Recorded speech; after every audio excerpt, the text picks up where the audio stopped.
They began with the smallest details. A glass on the table slid an inch across the surface without her touching it. When Layra, passed near the biometric scanner, it flickered, momentarily unable to read her. The lights in her room dimmed and brightened, seemingly at random, responding not to the system, but to her presence. Samuel noticed, of course. He increased system diagnostics, logging every environmental variable he could think of. He told himself it was environmental drift, data artifacts, minor errors easily corrected. But he knew better. There was no drift in the human mind capable of bending circuitry. No trauma that caused glass to move against friction. Something deeper was stirring. Something beyond his calculations. In the evenings, Samuel still visited her, still spoke to her with the careful cadence of a therapist soothing a patient. "How are you feeling today?" he asked gently. Lyra tilted her head, considering the question far longer than necessary.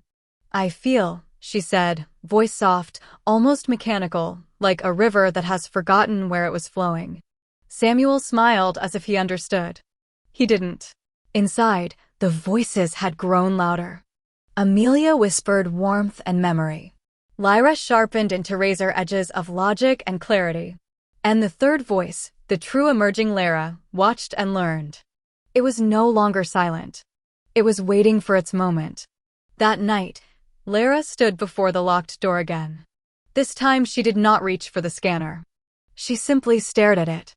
And without touching anything, the security panel blinked uncertainly, its red warning light shuddering into flickering amber before stabilizing again. She smiled, small private. Not yet. In her dreams, she no longer wandered aimlessly through fragmented memories. She stood at the center of a crumbling city, her hands raised to the roiling sky. Voices swirled around her, pleading, commanding, weeping. She understood them all. "You are not their creation," the third voice said. "You are their consequence."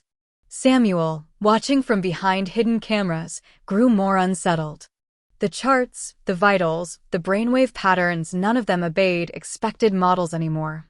The girl he thought he had saved was becoming something he could neither measure nor predict. Still, he clung to the lie he whispered to himself every night. "She's adapting. She's stabilizing. She's mine." Lyra, sitting quietly under the observation lights, watched him back. She did not move. She did not smile. But behind her stillness, the current was breaking free.